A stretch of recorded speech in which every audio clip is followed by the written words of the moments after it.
Students, हमारी last video में हमने डू यू नो तक कंप्लीट किया था और हमने एसिड्स के बारे में पढ़ा था। इस वीडियो में हम यूजेस ऑफ एसिड्स के बारे में पढ़ेंगे। Hydrochloric acid is secreted by stomach to kill germs present in food. तो हाइड्रोक्लोरिक एसिड जो होता है वो हमारे स्टमक के अंदर प्रेजेंट होता है और उसका रोल क्या होता है कि वो जर्म्स को किल करता है। जो इन केस फूड के साथ जो हम खा रहे हैं, इन केस अगर उसमें जर्म्स आ गए हैं हमारे स्टमक के अंदर, तो वो उनको क्या कर देता है, किल कर देता है। HCl is also use as toilet cleaner and in the refining of common salt. तो टॉयलेट क्लीनर्स में भी काम आता है और रिफाइन कॉमन सॉल्ट को क्लीन करने में भी काम आता है, रिफाइन करने में भी काम आता है। It is use to make aqua regia. Aqua regia में भी ये हेल्प करता है। एक्वारिजिया होता क्या है? It is a royal water. Aqua regia का सेकेंड नेम है royal water. A highly corrosive mixture, बहुत ज़्यादा कोरोसिव होता है, containing 3 parts of concentrated hydrochloric acid. इसके अंदर 3 part of concentrated hydrochloric acid होता है and 1 part of concentrated nitric acid होता है। अब इस रॉयल वाटर का, एक्वारिजिया का यूज़ क्या है? Aqua regia is use to dissolve high quality noble metals. ये हाई क्वालिटी नोबल मेटल्स को साफ करने में काम आता है, like gold and silver with impurities in order to extract them in their purest form. जैसे कि इनके ऊपर डर्ट की कोटिंग आ जाती है गोल्ड एंड सिल्वर के ऊपर, तो उसको क्लीन करने में तो इस सॉल्यूशन के अंदर डाला जाता है ताकि जो आप कोटिंग है वो रिमूव हो जाए और ये अपनी प्योरेस्ट फॉर्म में आ जाए। तो इस सॉल्यूशन का ये यूज़ दिया गया है यहाँ पर। अब सल्फ्यूरिक एसिड, सल्फ्यूरिक एसिड का क्या काम होता है? Sulphuric acid is also known as a king of chemicals. इसको हम लोग किंग ऑफ केमिकल्स भी बोलते हैं। एंड सल्फ्यूरिक एसिड का फॉर्मूला है H2SO4। It is used in car and inverter batteries. Car में और इन्वर्टर बैटरीज में यूज़ किया जाता है। It is used in the manufacturing of dyes, dyes बनाने में, डिटर्जेंट्स में, ड्रग्स में एंड एक्सप्लोजिव्स में, मतलब बॉम्ब वगैरह बनाने में। It is also used as a dehydrating agent in various reactions. It is use to make synthetic fibres and fertilisers. Dehydrating agent का भी काम करता है ये रिएक्शंस के अंदर, एंड सिंथेटिक फाइबर्स बनाने में एंड फर्टिलाइजर्स बनाने में। सिंथेटिक फाइबर्स आपको सबको पता होगा, fibres that are made from chemicals. तो उसमें सल्फ्यूरिक एसिड का यूज़ किया जाता है सिंथेटिक फाइबर्स बनाने में। एसिटिक एसिड फॉर्मूला है CH3COOH, is used in a diluted form as vinegar. Vinegar में यूज होता है, विनीगर के अंदर प्रेजेंट होता है आपका एसिटिक एसिड, ठीक है।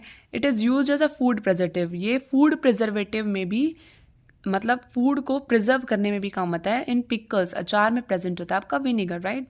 It is also used in pharmaceutical industries के अंदर भी ये यूज़ किया जाता है। Nitric acid HNO3 is use to make explosives.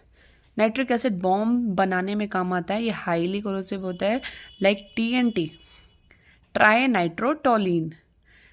ये आपके बॉम्ब का नाम है, यहाँ पे एक्सप्लोजिव का नाम है। It is used in rocket fuels, rocket fuels के अंदर काम आता है।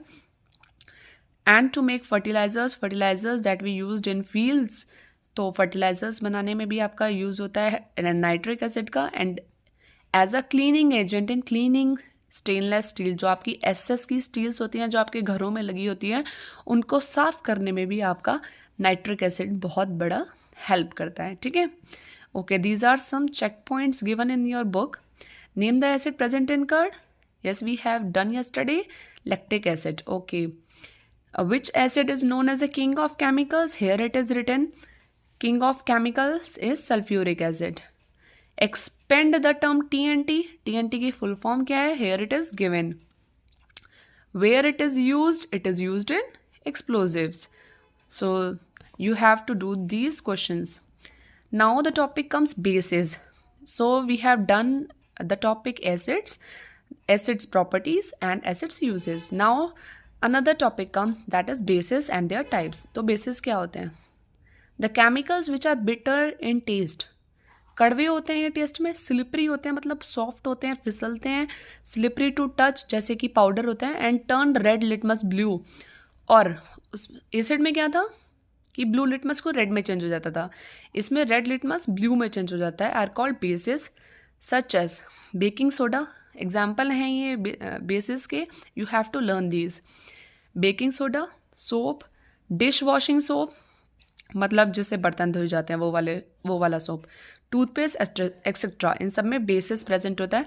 Some chemicals like sodium hydroxide, potassium hydroxide and magnesium hydroxide are bases that we use in laboratory. ये जो आपको दिए हुए हैं केमिकल्स, ये सब का यूज़ लेबोरेटरी के अंदर भी किया जाता है. Note that the chemicals which are bases have hydroxide OH in common. तो ये आपने बोल रहे हैं कि जो जितने भी हमारे बेसिस होते हैं जिनमें हाइड्रोक्साइड होता है, उन सब में पीछे क्या लगा होगा, OH लगा होता है सब में. देखो जैसे यहाँ पे सोडियम का फॉर्मूला होता है Na, हाइड्रोक्साइड OH. पोटेशियम का फॉर्मूला होता है K और हाइड्रोक्साइड OH. मैग्नीशियम का फॉर्मूला होता है Mg और हाइड्रोक्साइड OH. तो इन सब में कॉमन क्या हो गया, OH हो गया. ओके, डू यू नो पढ़ते हैं हम. सम कॉमन बेसिस, कौन कौन से हैं कॉमन बेसिस. सोप्स मतलब sodium hydroxide, milk of magnesia, milk of इसका जो नेम है, केमिकल नेम है मैग्नीशियम हाइड्रोक्साइड. तो और कॉमन नेम है मिल्क ऑफ मैग्नीशिया. तो ये कहाँ पे यूज़ होता है, ये आपका जब एसिडिटी स्टमक में ज़्यादा बढ़ जाती है तो उसको ख़त्म करने में, उसको किल मतलब शांत करने में काम करता है आपका ये milk of magnesia. Wasp sting, a complex base, ammonia solution, ammonium hydroxide. तो ये इनके केमिकल नेम्स हैं और ये इनके कॉमन नेम्स हैं. वास्प स्टिंग को आप कॉम्प्लेक्स बेस है एक, अमोनिया सॉल्यूशन को बोलते हैं हम ammonium hydroxide. Okay, strong and weak bases. अब देखो जैसे कि हमने एसिड में पढ़ा था strong acids and weak acid, same hair.